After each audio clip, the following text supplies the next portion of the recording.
Hello everyone, welcome to English Adda.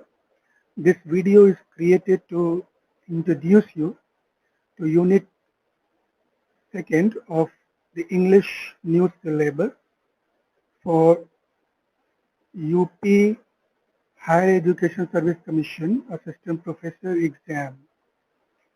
This unit is entitled British Drama. Let's analyze this unit. As you were told that the title for this unit is British Drama. It means इसका मतलब ये है कि इस unit में वो pledge prescribe किए गए हैं जो ब्रिटिश प्ले राइट्स द्वारा लिखे गए हैं. जैसा कि आप जानते हैं there are 10 units in the syllabus. How many? 10 units in the syllabus. It means one of the unit. This is the second unit. ये second unit है syllabus का. जैसा कि आप जान रहे हैं कि बाकी के जो यूनिट्स हैं जितने इम्पोर्टेंट वो हैं उतना ही ये भी यूनिट है. इसका एक सिंपल सा तरीका है समझने का. देखिए हम उम्मीद करते हैं कि इसमें से एटलीस्ट 7 क्वेश्चंस आ सकते हैं. वो कैसे? आप जानते हैं कि टोटल 100 क्वेश्चंस पूछे जाते हैं एग्जाम में. 100 में 70 क्वेश्चंस आते हैं आपके सब्जेक्ट से और 30 क्वेश्चंस आते हैं जीएस से. तो अगर हम देखें कि 70 क्वेश्चंस हैं, इसका मतलब ये हुआ कि जब 10 यूनिट्स हैं, जैसे टोटल 10 यूनिट्स हैं, अगर हर यूनिट से 7 क्वेश्चंस आएगा तब टोटल क्वेश्चंस जो है वो 70 हो जाएंगे. जैसे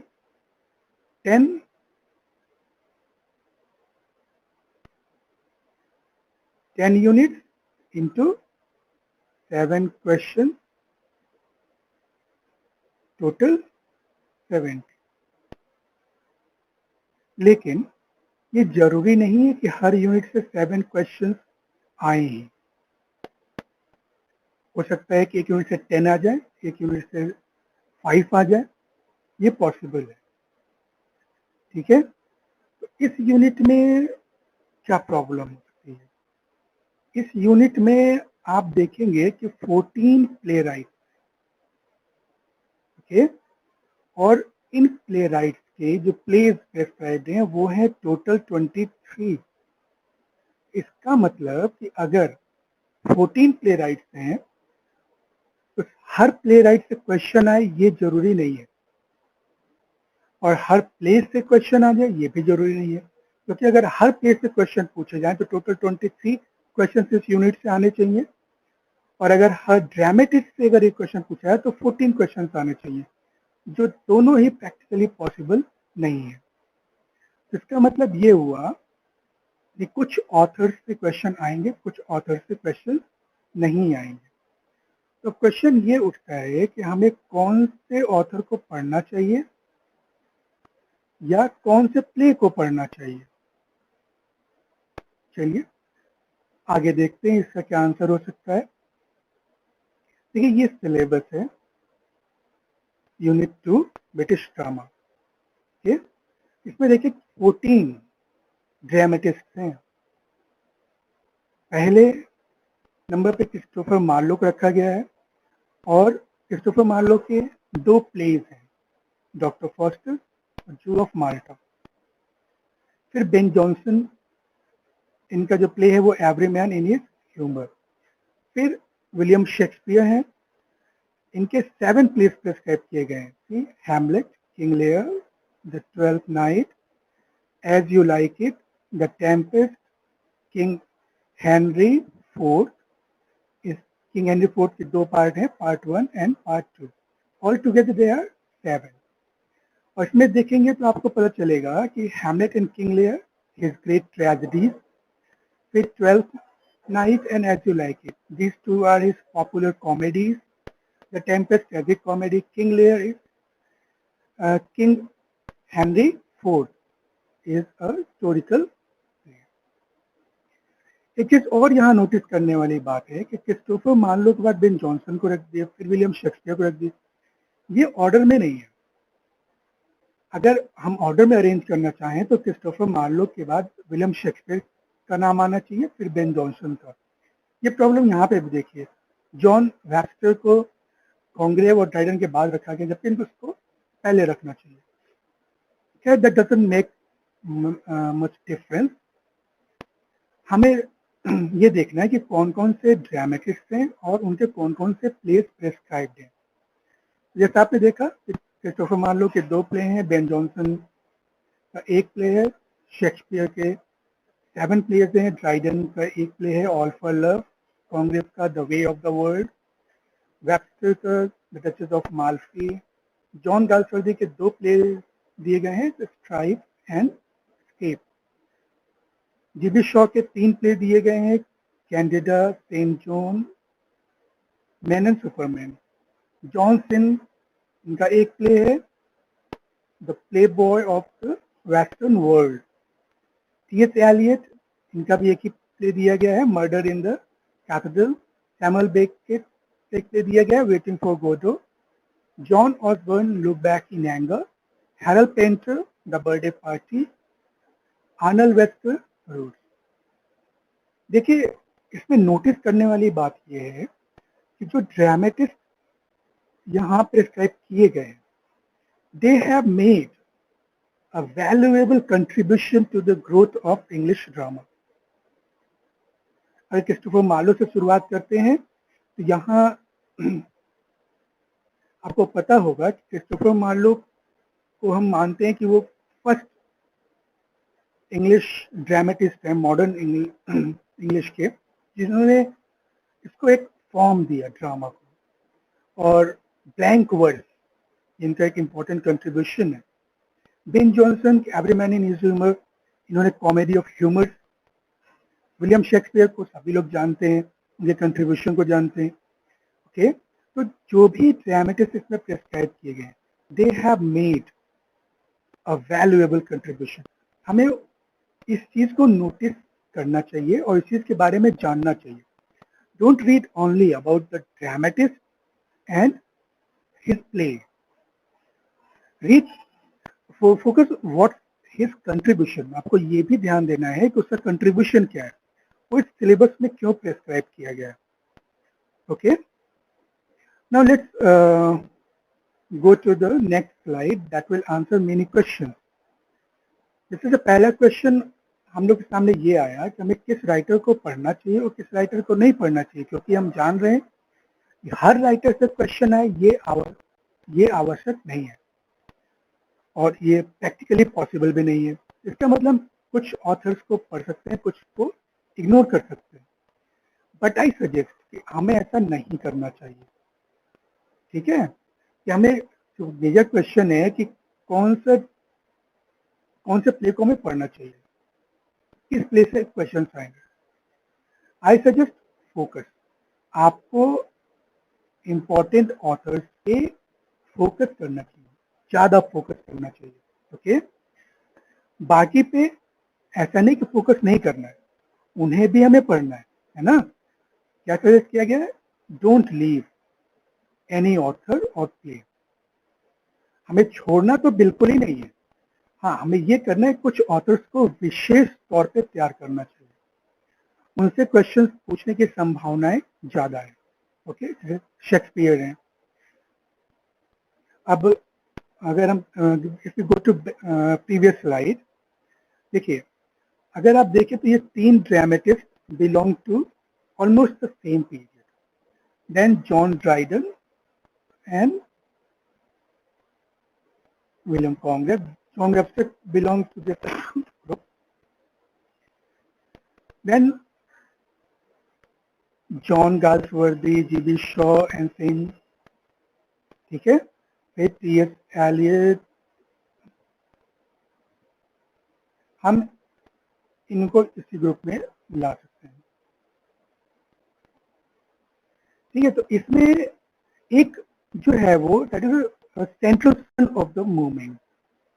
अगर हम कहें तो यहाँ पे the most important William Shakespeare, यहाँ अगर बात करें तो इन सबका एक अलग कंट्रीब्यूशन है। तो यू शुड ऑल्सो रीड, हमें जॉन ड्राइडन को भी पढ़ना चाहिए और सोंगर को भी पढ़ना चाहिए।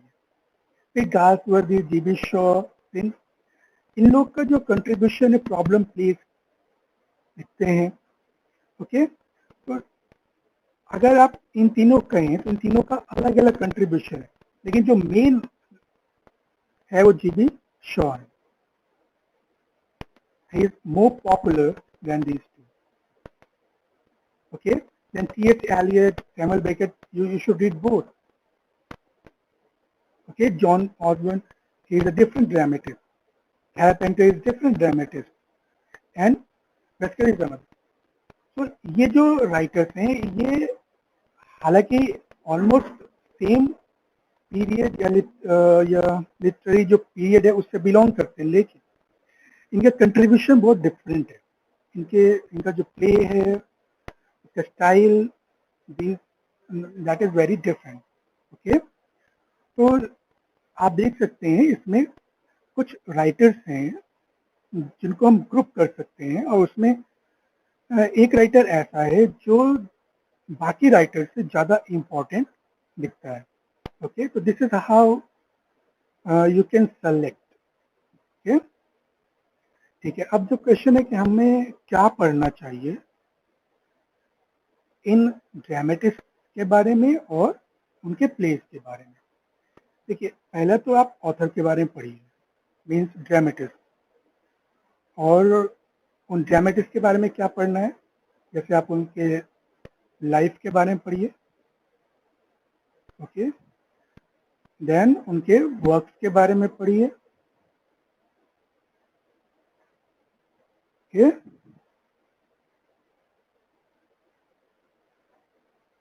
उनके मेजर कंट्रीब्यूशन के बारे में पढ़िए। फिर you should study about their plays. Plays का क्या पढ़ना है, इसमें थीम पढ़ना है, उसके फॉर्म के बारे में पढ़ना है, उसके सोर्सेस के बारे में पढ़ना है, उसके मेजर कैरेक्टर्स के बारे में पढ़ना है, और उसके सेलेक्टेड कोट्स को पढ़ना है, क्योंकि इन्हीं से क्वेश्चंस अक्सर पूछे जाते हैं। ऐसा नहीं कि अगर शेक्सपियर के सिर्फ हैमलेट और किंग लेयर प्रेस्क्राइब तो मैकबेथ के बारे में नहीं पूछा सकता है, या ओथेलो के बारे में नहीं पूछा जा सकता है। पॉसिबल है, पूछा जा सकता है, क्योंकि वो भी उनके इंपॉर्टेंट वर्क्स हैं। लेकिन टेक्स्ट बेस्ड जो क्वेश्चंस होंगे वो Hamlet, King Lear, twelfth night, as इन्हीं से पूछे जाएंगे। It's simple. अगर एग्जामिनर ऑथर के बारे में ना पूछ के उसके प्ले या टेक्स्ट के बारे में पूछना चाहता है, तो वो जो टेक्स्ट प्रेस्क्राइब्ड है उन्हीं से क्वेश्चंस पूछेगा। लेकिन अगर ऑथर के बारे में पूछा जाता है तो ऑथर के अदर भी वर्क्स हैं उसके बारे में भी पूछ सकता है। सो दैट्स व्हाई हमें ऑथर के वर्क्स, जो अदर वर्क्स हैं, जो इम्पोर्टेंट वर्क्स हैं, उनको भी पढ़ना है।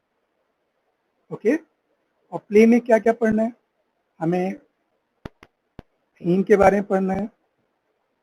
ओके, हमें कैरेक्टर्स के बारे में पढ़ना है, और कोट्स,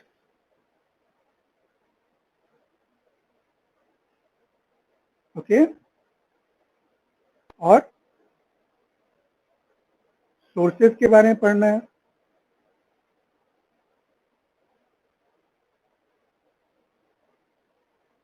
ठीक है, फॉर्म के बारे में पढ़ना है।